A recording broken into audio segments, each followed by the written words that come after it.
All right. How's everyone doing? Who wants to share some positive news? Anybody? Who's been learning some stuff on Bold?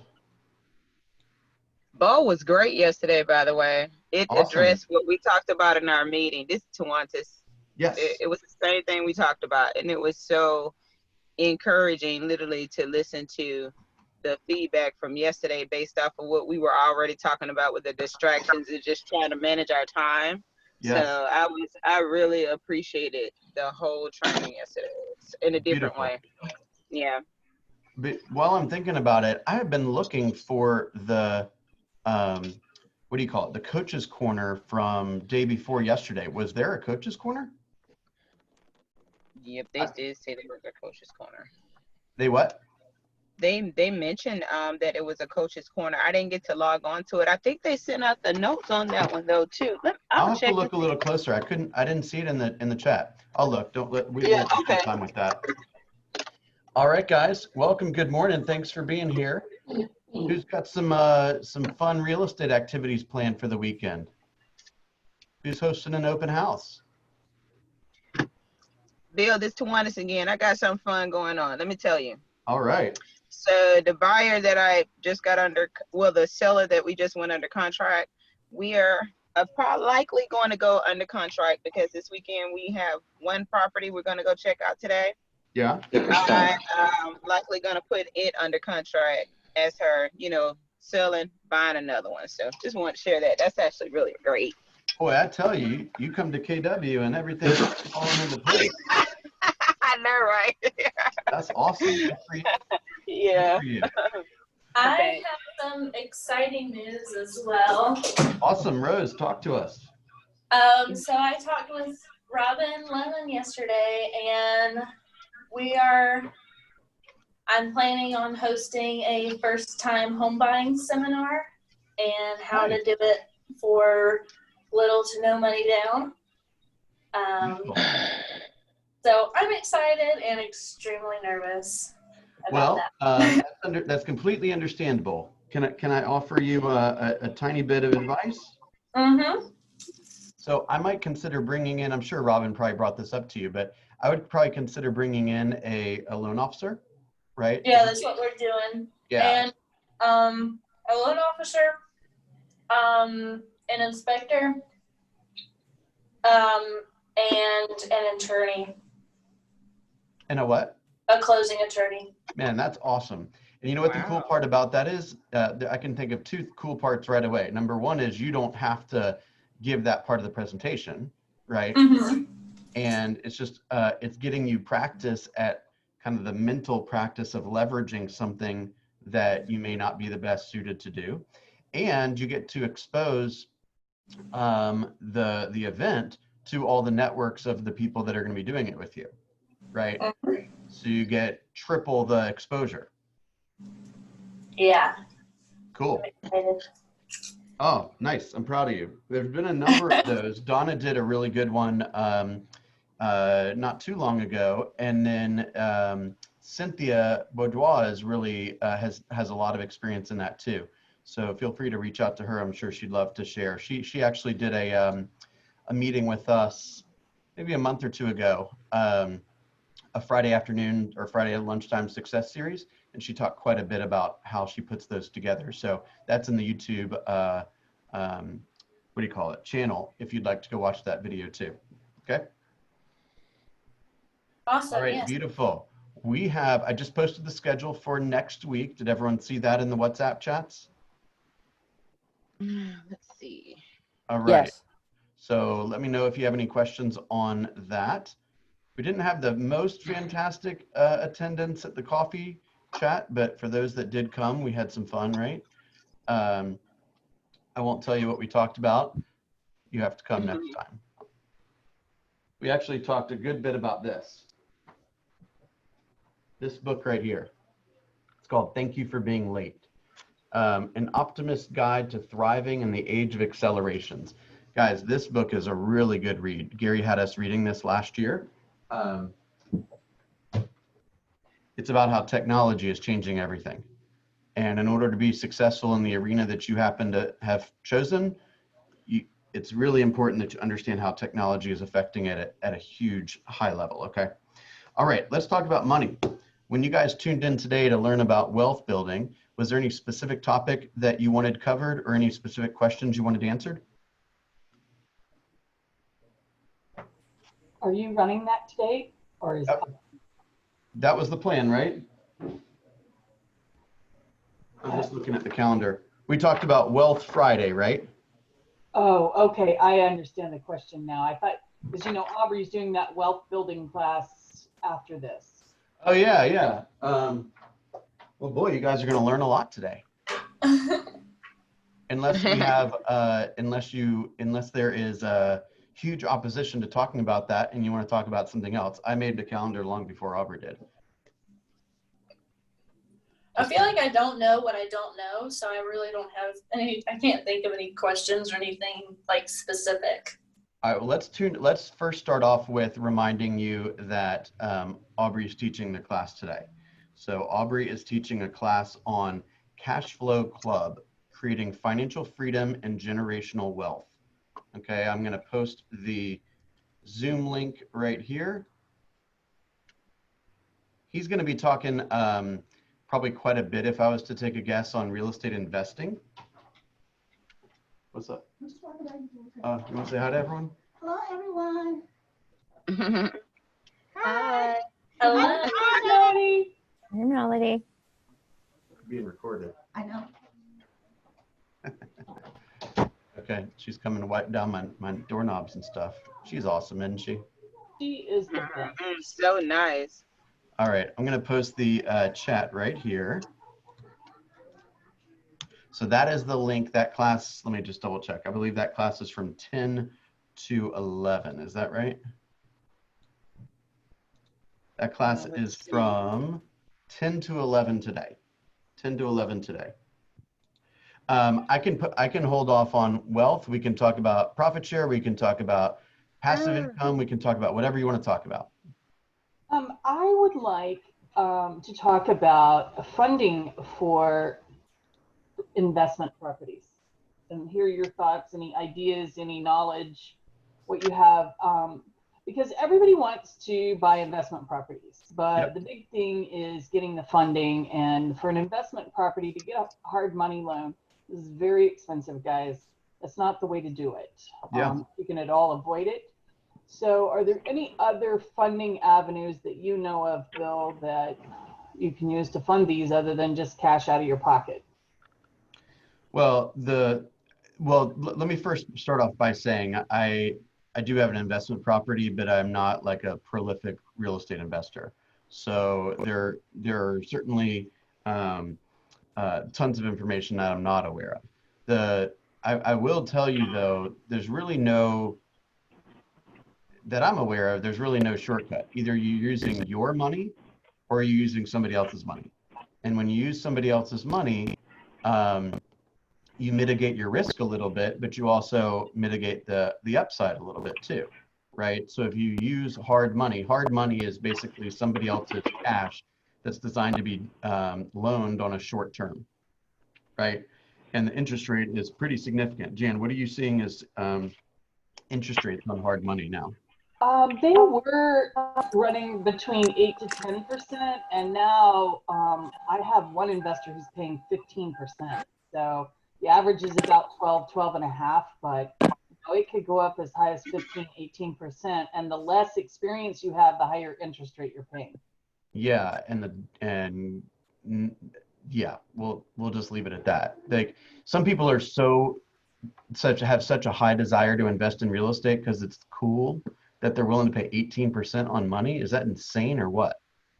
And how does that work, Jan? Are they paying the interest every month for a certain period, and then there's like a big balloon payment after 6 months or 12 months? Here's how hard money works. Okay, so you go out and you find this property. Well, first of all, you have to have 25% of your own money in most cases. Now, if you're an experienced investor, you can get it down as little as 5%. But in all of our cases, probably, we have to have 25% up front for the purchase of the property. Then on top of our 25%, then we have to pay points up front, which are interest percentage points. You know, Prepaid interest is just basically what it is. There could be, you know, $5,000 to $8,000 in points that have to be paid up front. Then you have to pay appraisal fees and appraisal and management fees is how they get it. And I've seen that fee up to $1,000. So now let's just say you're up to $9,000 up front plus your 25%. And then after all that's said and done, you have to go hire a contractor to do an inspection and write a bid for you and what your expenses are going to be and how you're going to need to cash flow that. And that contractors are not for the faint of heart, let me tell you. Then once you get all of that done, you have to start your project. You get funded if they say that if all the numbers work out. And that's the other thing is they send somebody out like me, and I do these for a couple of companies. They're called BPOs, broker price opinions. And I tell them what I think I can sell that house for. Based on that broker price opinion, it's called an ARV, an after repair value. Okay, so let's just say you paid $100,000 for a house. And it only has a $200,000 ARV and it needs $80,000 worth of repairs. That's not going to cut it because your holding costs alone are going to be 30%. So now you're at or above the ARV with no wiggle room.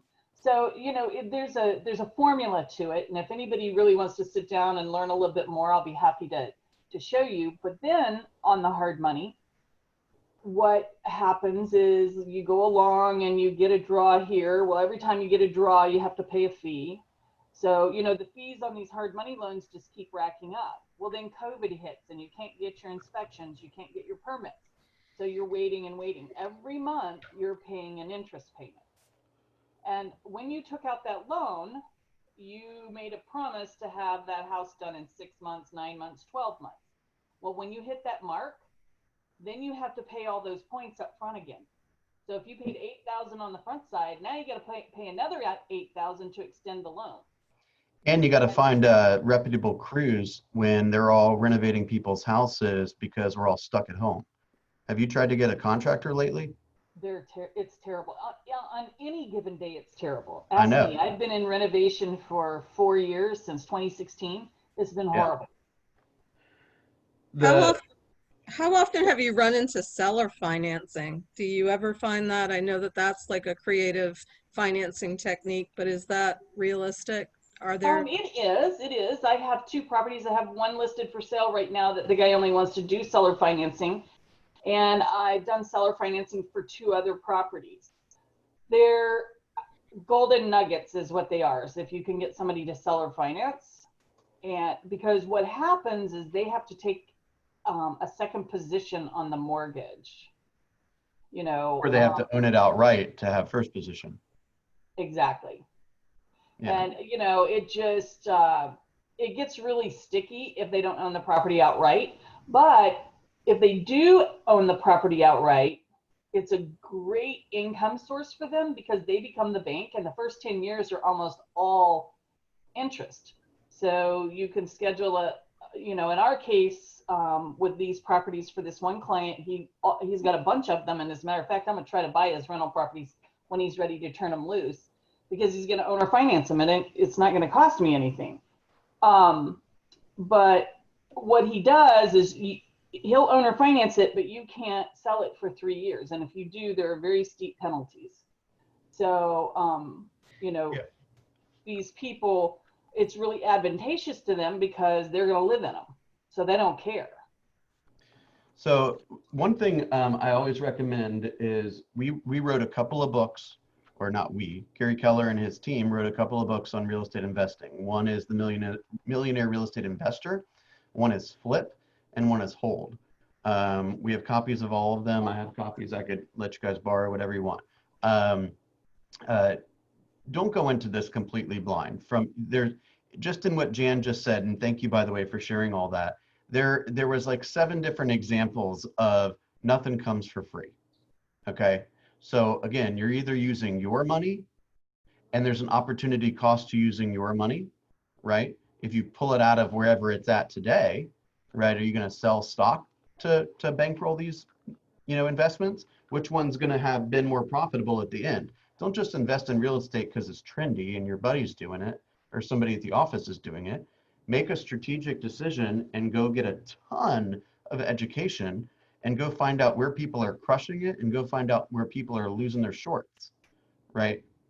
Because if, for example, somebody's paying 15, 18% on their hard money, and then they get delays in permitting or they get delays in the construction, I mean, it gets incredibly expensive, and the profits can go like this. So again, you're either using your money, which has a cost, or you're using somebody else's money, which has a substantially higher cost, right?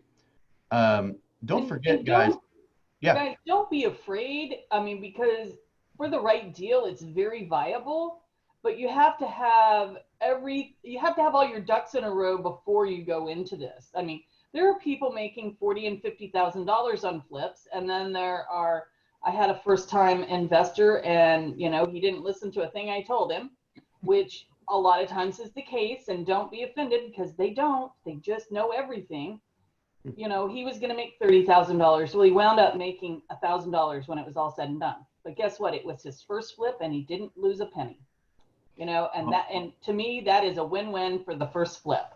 And that's how you have to look at it. And even if you lose a little money, if this is your passion, then you have to say, wow, I just paid for a great 12-month education, because that's what it'll be from start to finish.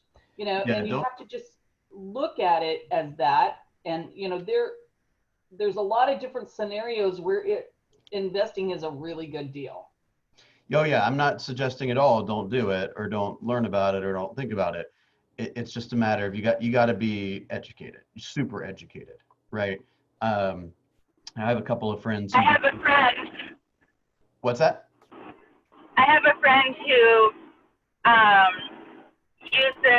she goes out when she's going to be doing properties. When it rents out, she gets the credit cards that have 0 interest for a year, and she has all materials and everything put on that credit card.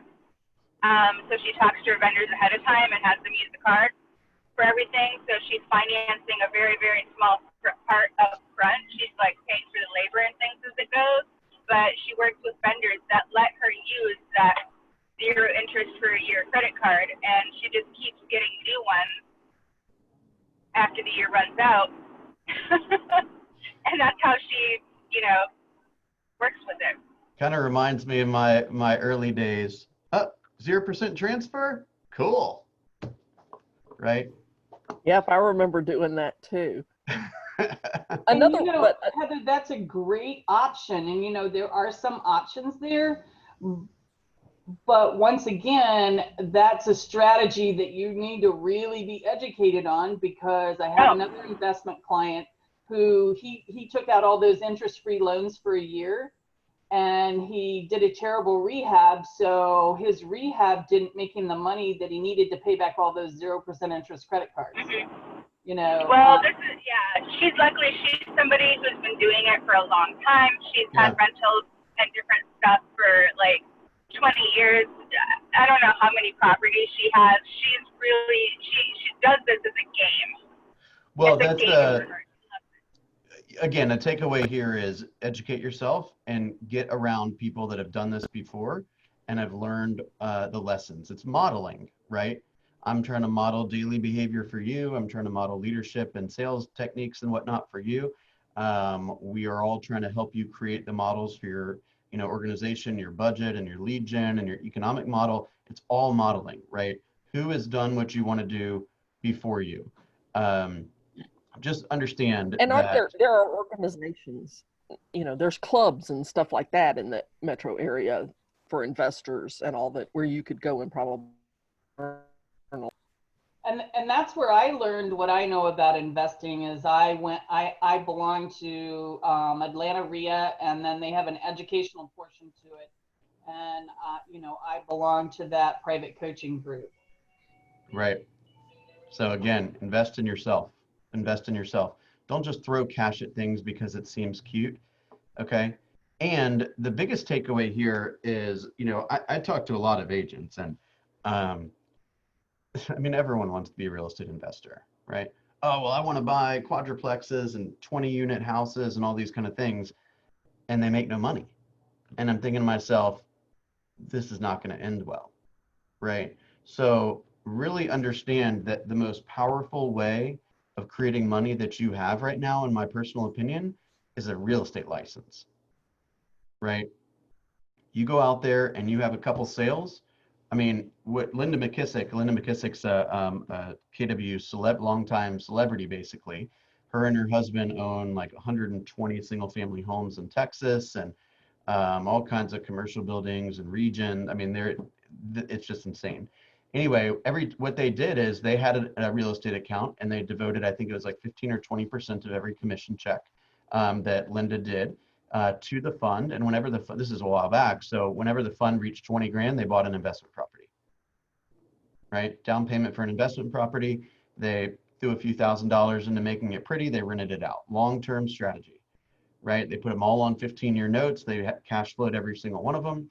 And now almost all of it's paid off, right? So like, think of a model that you're going to use, and, remember, you're going to be better off, in my personal opinion, by growing a business to fund this in a strategic and calculated way, right? Does that make sense? Absolutely. I wholeheartedly agree. Julian, I've been seeing you shake your head all morning. Tell me what's on your mind, sir. Oh, I've got a busy weekend coming up. I've got 2 open houses, one down in Sandy Springs and the other one in Roswell. So that's got to be busy. I've got to sign a BBA with the listing I took this week on Saturday and show her homes hopefully in the morning, or get a plan going with her. Oh, I meant about all this investment talk. Oh, I'm on the back side of that. I had when I got into selling homes for a builder, a real large builder, back in the day, you could buy homes for essentially free. They would double close them somehow. I forgot. I don't even know the details anymore. So they made that illegal. So I'd had about 5 or 7 then, and then FHA clamped down. You could only have so much in a certain area, which adversely affected me as well. So anyway, they just take a lot of work. I worked for other companies and ran my own company for 15 years. So it takes a lot of time. So then the demographics changed in the area, and maintenance becomes a headache. And so anyway, I sold out about 5 years ago. So I'm very happy to be out of investing now. Right. I'm in cash. Right. So and also, like Julian mentioned, was wholesalers, the double closing. Those are wholesalers, and that is a snaky breed. They are, and not all of them. Some of them do it. They're legitimate. They're great people, but about 75% of them are trying to pull a fast one on somebody. So you have to be very careful when you get involved with wholesalers, and just know the property, know the transaction, all the ins and outs. Get their copies. If they're not showing you copies of what they've got going, you want to step away. Yeah, I mean, at some point, there's got to be enough money for everyone in the deal. And the person that starts the deal, like, let's say you got a home that should sell for 100 and it sells for 60. The first person in the train got screwed, right? The question is were they aware of what they were doing, right? Were there appropriate disclosures? So if one guy buys it for 60 and sells it the next day for 75, and that gives enough cushion for the guy to fix it up and sell it for 115. Like, you see what I'm saying? You got to really understand this thing from every single angle. And also, like, I have the investment property that I have a little condo in Sandy Springs that I've owned for 15, 16 years. And I'm about to make a presentation to the tenant to buy it, because it's not a good use of my money right this second. Yeah, I'm cash flowing it a little bit, but it's not a great use of the equity that I have. Does that make sense? So like, owning a bunch of houses outright I don't think that's particularly strategic either, right? You can get loans for 3% now. Come on. I'd put a mortgage on everything I have and go put the money somewhere else. Well, there used to be, so the reason we did it was because there was a huge tax advantage. You could earn back then $100,000 tax free because of these houses and things. But I bought them new from the builder, so these are all new homes for essentially no money down. Maybe a little bit of the closing costs, but they were extremely good deals back then. That's for sure. I bet you wish you still had some of those, don't you? No. And you're talking about 3%. I heard Tammy Mills quoted a client of one of our agents, 2.625% interest rate on a loan yesterday. Wow. And this is someone with a very high score. But oh my gosh, that's just crazy to me. Right. I mean, you gotta don't just listen to the talking head on the radio. Okay. Like there's a lot, might be a little controversial, but debt is not bad. Debt is bad when when you have no idea how to use debt. And debt is great when you know how to use debt. Does that make sense? There's a lot of homeowners with jumbo loans out there that need to refi. And that I asked that yesterday. The loan, I talked to Keller Mortgage, and it jumped yesterday. There was a big jump, about a half a point. So it went from about 3 to 3.5 for jumbos. So this guy I was doing that for was at 4.25. So it still makes sense, but you have to have a 740 credit score and 20% equity. So those are hard numbers. So although 740 is not that difficult to achieve, but that's still higher than the low sixes. Right. I think the key here is there is going to be plenty of opportunity coming down the pike in the next handful of months or the next handful of years, hopefully not that long. The question is when you spot it, first of all, you should have first dibs on it because you're in the field all day. Okay. And secondly, if you were to find someone, let's say you were to sit down with an investor, we've talked about this a seller, and they've got a $400,000 house and they're like, oh, well, I think I'll sell it to Zillow for $340. So I'll buy it from you for $340 right now. Right. And you've got some cash sitting on the side for a down payment. You can call the lender up that you do business with. The money is there. It's not going to be abnormally expensive, right? And you jump on that opportunity, and then you call somebody else and say, hey, I'll sell it to you for $375, right? Everyone wins. But if you got to have the capital or the access to the capital when the opportunity comes. Does that make sense? Okay. Who wants to close us out with some positive energy for the weekend? Anybody? All right, let's not forget our schedule for today. At 12 o'clock, we have Diane Borscher. She is one of our top agents, Agent Leadership Council. She has built her business over 15 or so years, a little bit more than that, but in our office for a long time. She's been at our office for, I think, 13, 14 years. She is a top producer. She's one of the, I believe, number 4 in the office as individual agents. Just an awesome person. She's just got a great energy. She's super helpful. She's going to share her story. I might be wrong in this, but I don't think she's made a single cold call in her whole life. So that should get all y'all excited to show up and see how she's built her business that way. Okay, we'll ask her about that today. And then we'll do our launch mastermind from 1 to 2. Okay, I do have a lot of individual coaching sessions with you guys today. So if you have a session with me today, please let me know if for some reason you can't make it as soon as you can, by the way, not just the day of, and make sure that your numbers are recorded before our call. Okay. And don't forget to tune in to Aubrey's session at 10. Y'all have a wonderful day. You too. Thank you. Thank you. Okay.